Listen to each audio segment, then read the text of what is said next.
and welcome. I'm AnewZ and you are watching AnewZ. Here are the headlines. Hamas releases 4 hostages. Israel releases 200 Palestinians. Ceasefire in Gaza holds. Israel says it will not withdraw its military from Lebanon by Sunday. U.S. President Donald Trump visits California to survey the destruction from deadly wildfires.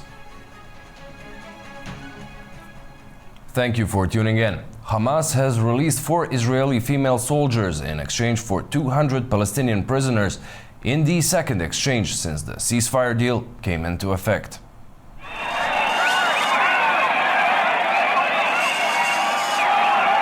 Hamas released 4 Israeli soldiers, Liri Albag, Daniela Gilboa, Naama Levy, and Karina Ariev, in exchange for 200 Palestinian prisoners incarcerated in Israeli jails. The women were part of an observation unit stationed near Gaza, where they were taken hostage during the October 7th attack. The released prisoners include individuals from Hamas, Islamic Jihad, and the Popular Front for the Liberation of Palestine, PFLP, with some serving life sentences for their involvement in militant activities. This exchange is part of an ongoing ceasefire agreement brokered by Qatar and Egypt. In Israel, the news sparked tears and applause. In Tel Aviv, friends and families gathered in Hostages Square to watch the moment unfold on large screens, celebrating the return of their loved ones after more than a year in captivity.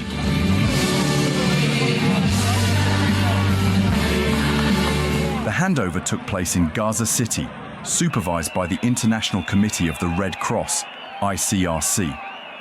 Crowds of Palestinians gathered to witness the release, showering the event with confetti in celebration. However, the exchange has not been without complications due to the unresolved issue of Arbel Yehud, a female Israeli civilian who was expected to be freed alongside the 4 soldiers. Yehud was not released, which Israel views as a breach of the ceasefire. Hamas, however, has referred to this as a technical issue and confirmed that Yehud will be released next Saturday. In response, Israeli Prime Minister Netanyahu announced that Palestinians will not be allowed to return to northern Gaza until Yehud's release is secured. The ceasefire, which began on January 19th, has brought a rare pause in the fighting.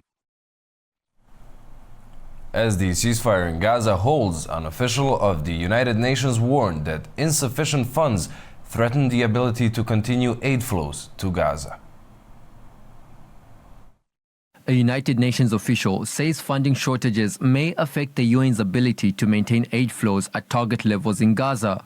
Daily aid deliveries have surged tenfold since the ceasefire deal took effect, surpassing the 600 trucks a day target set out for the first 7 weeks of the ceasefire. That's according to the United Nations.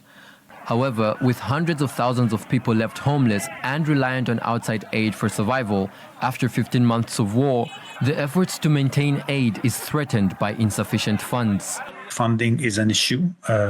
We need immediate funding to make sure that we continue providing the aid for the 42 days, but also after the 42 days, because we're hopeful that we'll go from phase 1 to phase 2. So definitely we need more funding. We need to buy tents. We need to buy other humanitarian aid. There is a lot that needs to be done. Immediate priorities for the people of Gaza include restocking hospital supplies, delivering food and repairing water networks. Difficulty in moving food and supplies through damaged streets has posed further challenges.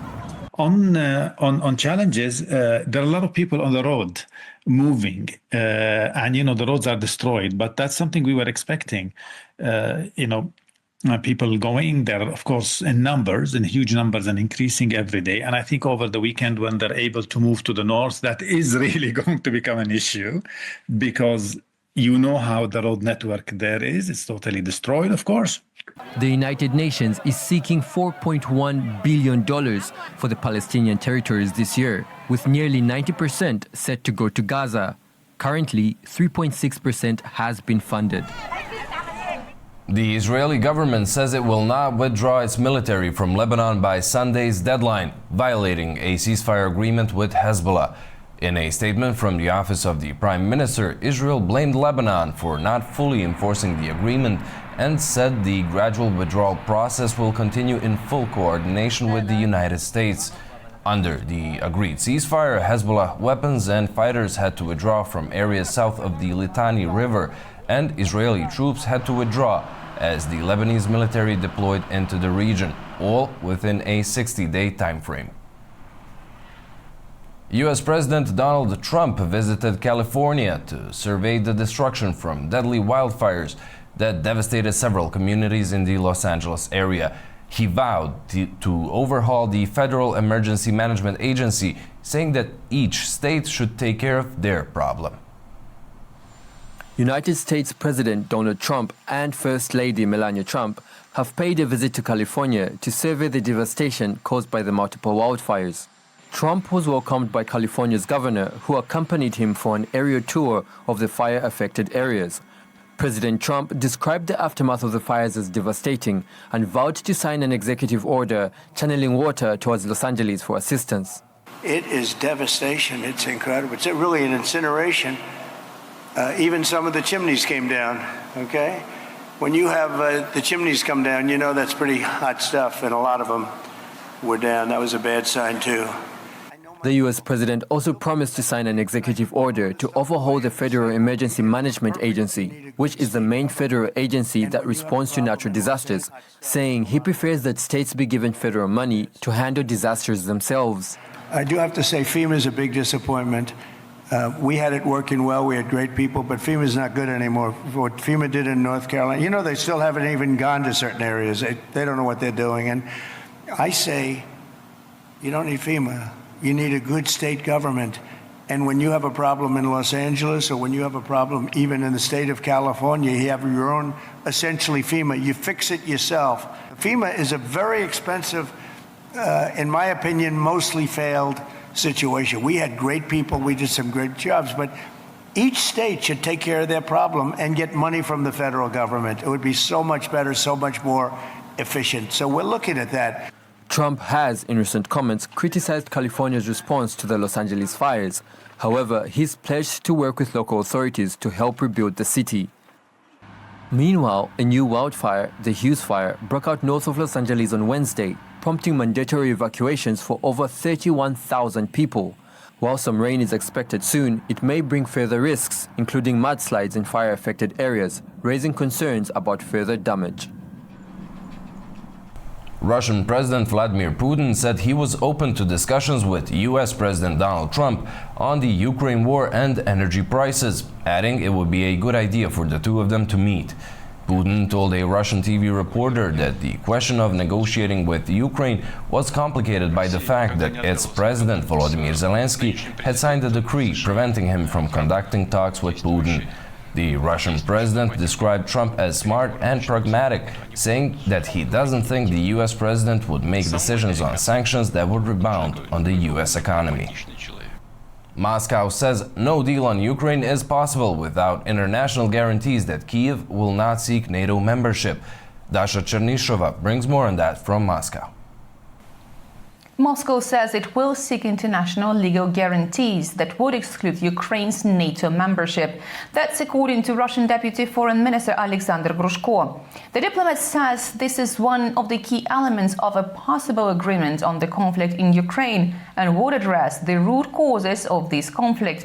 He claims that in 2025, NATO will test the deployment of forces in Europe to inflict a strategic defeat on Russia. However, Grushko added that Moscow has enough technical and military means to ensure its safety in any developments of the situation and in any scenario. His comments come as US President Donald Trump threatened Moscow with more sanctions if it rejects a deal on Ukraine. The Kremlin said there was nothing new in such threats and reiterated its openness to dialogue. President Trump also said that the OPEC Plus alliance of oil exporting countries shares responsibility for nearly 3 years of conflict in Ukraine because it has kept oil prices too high. Kremlin spokesman Dmitry Peskov responded, saying that the situation in Ukraine does not depend on the cost of oil. Peskov also says that the Kremlin is ready for signals from the United States regarding talks and says the ball is in the Americans' court, insisting that Russia has never rejected the talks. He says Russia considers it's necessary to resume negotiations with Washington on disarmament issues because Moscow believes this is in the interest of the entire world and the peoples of the two countries. Sergei Shoigu, Russia's former defense minister and now secretary of the Security Council, said on Friday that against the backdrop of increasing conflict and aggravation of geopolitical rivalry in the world, the risks of a violent clash between major states, including with the participation of nuclear powers, are growing. Dasha Cherneshova in Moscow for AnewZ. Ukraine's President Volodymyr Zelensky said that slashing Russia's oil export revenues is key to establishing peace. Zelensky's remarks come after Donald Trump said the war will end immediately if OPEC lowers oil prices. Ross Cullen reports from Kiev. Well, Donald Trump has made oil one of the key themes of his first week back in the presidency, saying during his inauguration speech on Monday, drill, baby, drill, wanting to boost domestic production. But he's also spoken about the global oil market, saying that if prices come down, Russia could potentially be pushed towards the negotiating table. That is certainly something with which the Ukrainian President Volodymyr Zelensky agrees, saying that by slashing Russian oil revenues, making Russian oil less financially attractive, that could be a key driver in reaching a peace agreement. Also on Friday, news coming out of South Korea that North Korea is preparing to send more troops to fight for and with the Russian armed forces against Ukraine. Pyongyang has already sent 12,000 soldiers, along with artillery and missiles, to Russia. Some 4,000 North Korean soldiers have died in the conflict, according to Volodymyr Zelensky, the Ukrainian president, and 2 North Korean prisoners of war are currently being held here in Ukraine. Also on North Korea, we understand that there are talks in Washington about trying to lay the groundwork for a possible phone call or meeting between Donald Trump and Kim Jong-un. Now, you might remember during his first term in office, there were 2 summits in 2018 and 2019 in Singapore and Vietnam between President Trump and the North Korean leader. So we could be seeing some of the groundwork put in place for a possible third meeting between the 2 leaders, influential players in the war in Ukraine, the United States an ally of Ukraine, and North Korea an ally of Russia. In terms of the latest attacks, according to the Ukrainian Air Force, overnight Thursday into Friday, Russia launched 58 Shahed drones towards Ukraine. 3 people died in a drone attack here in the Ukrainian capital region. 2 people lost their lives in Donetsk, and 1 person was killed in a drone attack in Kharkiv, which is Ukraine's second city. Ross Cullen for AnewZ in Kiev. Tens of thousands gathered in Bratislava to protest Prime Minister Robert Fico's pro-Russian policies. Rallies were also held in 20 other cities across Slovakia. In Bratislava's Freedom Square, over 60,000 Slovaks gathered in a powerful display of discontent against Prime Minister Robert Fico's policy shift towards closer ties with Russia. Protesters waved banners, chanted slogans like "Enough of Fico" and "We are Europe," and lit up the square with mobile phones during a brief power outage. Organizers say this rally is one of the largest since Fico's re-election in 2023, with similar protests erupting in 20 cities nationwide. Fico's government has accused opposition groups of attempting to escalate the protests into illegal uprisings, even alleging foreign involvement, similar to events in Ukraine and Georgia. However, opposition leaders dismiss these claims as baseless, arguing they're a distraction from the government's failures. I am coming to the Slovakia Europe protest to show that we do not want to be with Russia, that we want to follow the policy that we have started. We want to be in the European Union.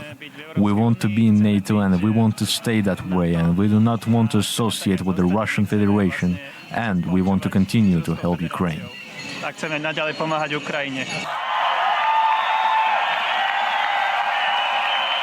was just passing by, but I want to support a little bit this protest because I want Slovakia to get rid of this pro-Russian government because they are real enemies of Slovakia and of its people. So it's a serious threat for people of Slovakia.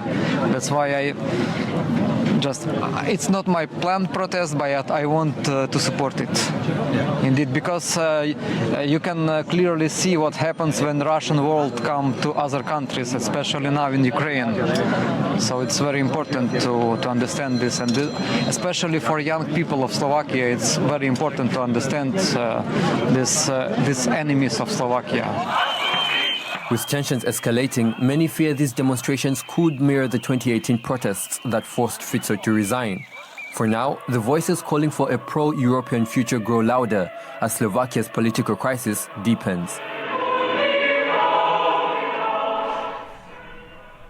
An AnewZ investigation has revealed new details about the Azerbaijan Airlines Flight 8243 crash.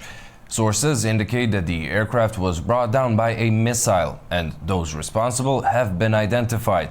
Azerbaijan insists on full accountability and is prepared to take legal action if necessary.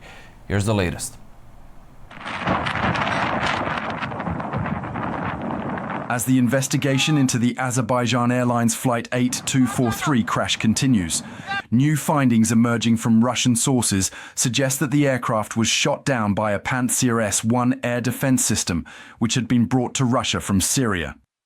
According to reliable sources familiar with the investigation, Russian officials have also determined that electronic warfare systems were deployed against the Azerbaijani aircraft, leading to severe malfunctions in its control systems before the crash. Sources indicate that Russian investigators have identified both the individual who launched the missile and the official who gave the order. However, it remains unclear whether Moscow will publicly disclose their names or attempt to evade responsibility. AnewZ is actively working to verify the authenticity of the names we obtained.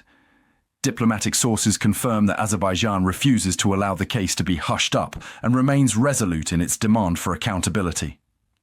Should Russia attempt to avoid responsibility, Baku intends to take the matter to international courts to ensure justice for the victims.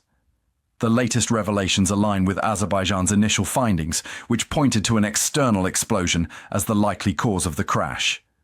High-resolution images and forensic analysis from the crash site indicated that the damage was consistent with a missile strike, not an internal malfunction. In a previous statement, Azerbaijan's Minister of Digital Development and Transport, Rashad Nabiev, noted that preliminary investigation results had already ruled out any technical failure or pilot error, reinforcing the missile strike theory. Azerbaijani President İlham Aliyev also made Azerbaijan's position clear. Bugün biz tam açık diyebiliriz ki Rusya tarafından terör vuruldu. We can clearly say today that the plane was shot down by Russia. This is a fact, and no one can deny this fact. Again, we are not saying that this was done intentionally, but it was done. We have clearly expressed our demands to the Russian side. These demands were officially communicated to them on the 27th of December. What do these demands consist of? First of all, the Russian side must apologize to Azerbaijan. Secondly, it must acknowledge its guilt. Thirdly, those responsible must be punished, brought to criminal responsibility, and compensation must be paid to the Azerbaijani state, to the injured passengers and crew members. These are our conditions. It has been a month since the Azerbaijan Airlines flight crashed near Aktau. Kazakhstan's officials announced that the preliminary findings of the investigation are expected next week. Our Fariza Kalimurzina brings more on that from Almaty. Today marks 1 month since the Azerbaijan Airlines plane crashed near Aktau, which claimed the lives of 38 people, including 3 crew members. Following the tragedy, the aircraft's black boxes were sent to Brazil's Accident Investigation and Prevention Center for analysis before being returned to Kazakhstan. The investigation remains ongoing, but the leading theory suggests that the aircraft's fuselage was damaged by striking elements of an anti-aircraft missile while flying over Grozny. The preliminary results of their investigation are expected to be announced next week, according to a briefing attended by Deputy Prime Minister Kanat Bozumbayev. The investigation, conducted in accordance with International Civil Aviation Organization standards, involves approximately 18 experts from Kazakhstan, Azerbaijan, and Russia, along with organizations' representatives. The black boxes have been fully decoded and remain under the supervision of the Prosecutor General's Office investigation team. Bozumbayev stated that releasing the investigation materials would help dispel speculation surrounding the crash. Bozumbayev also addressed circulating transcripts online, asserting that they differ significantly from the actual content of the black box recordings. He cautioned against drawing conclusions based on unverified online reports, emphasizing that only official findings should be considered reliable. The wreckage of the Embraer is currently stored in a hangar in Aktau, where international experts continue their examination. Officials anticipate that the release of expert conclusions will clarify uncertainties and put the rest to many speculations. From Almaty, Kazakhstan, Fariza Kalimurzina for AnewZ. 3 people were rescued and 2 bodies recovered under the rubble of a 4-story building that collapsed in the Turkish Konya province. Search and rescue efforts ran through the night, with debris removal starting today. Authorities have detained 4 people in connection with the building's collapse, and the investigation into the cause of the incident continues. The Turkish defense industry achieved $7.1 billion in exports in 2024, making the country the world's 11th largest defense exporter. The industry produces a wide array of advanced products, such as unmanned aerial vehicles, smart munitions, naval platforms, and radar systems. Turkey exports defense solutions to 180 countries, with European nations leading the demand. The country's defense industry aims to surpass $10 billion in exports by 2026. In technology news, MIT scientists developed robotic insects to help with pollination in indoor farms where honeybees can't be used. The lightweight robots can hover for long periods, perform tricks, and may boost crop yields in controlled farming. Scientists at the Massachusetts Institute of Technology have developed advanced robotic insects designed to assist with artificial pollination. These robots, particularly considered for controlled indoor environments like high-tech vertical farms, these tiny robots, lighter than a paperclip, can hover for 1,000 seconds, over 100 times longer than earlier models, and perform aerial tricks like double flips. These type of robot will open up a very new types of use case. For instance, we can think of artificial pollination. So since our robot, is looks like an insect, and then it's very lightweight and small. If you can really precisely control the robot, we might be able to do something on top of flowers or leaves, which really requires very delicate interactions. According to co-lead author Soo-Han Kim from MIT's Department of Electrical Engineering and Computer Science, this creation is not intended to replace natural pollinators like honeybees. Insect robots could be invaluable in indoor farming scenarios where honeybees cannot be used due to safety or environmental constraints. So our approach is that we really start from building 0.1 gram, very lightweight artificial muscles that can be very power dense. So with that, we combine flapping wing structure to the muscle so that we can achieve very compact and lightweight flying robot system. So our newly reported robot weighs around 0.8 grams and has size about 4 centimeter by 4 centimeter square. The team believes these robotic insects could increase crop yields in vertical farms where crops are grown in stacked layers under controlled conditions. This technology may help tackle food security challenges from population growth, climate change, and geopolitical issues. We were able to achieve around 100 times longer flight time, and from that we were also able to conduct a number of flight tests which enabled us to achieve more and more precise trajectory tracking, as well as very aggressive maneuvers such as double flips. Although the robotic insects have limitations compared to natural pollinators, researchers aim to enhance their flight precision and ability to take off and land on flowers. With further development, these robots could eventually achieve autonomous flight outside the lab. Bolivians are celebrating the traditional Aymara festival of Alasita, where they purchase miniature items symbolizing their wishes. This year, many in La Paz are turning to tiny bundles of fake dollar bills, hoping the country's ongoing dollar shortage will soon come to an end. In La Paz, Bolivia, locals are embracing the Aymara festival of Alasita with a mix of tradition and newfound urgency.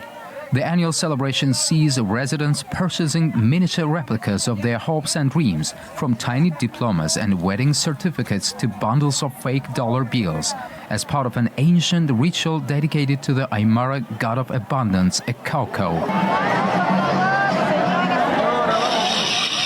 Alasita, meaning by me in the Aymara language, is steeped in symbolism. For generations, festival goers have sought to manifest their aspirations by buying lucky charms that reflect their personal goals. Traditionally, those hoping for professional or educational success could buy mini certificates donating various achievements and qualifications. Those wanting to marry could find mini rings or wedding certificates.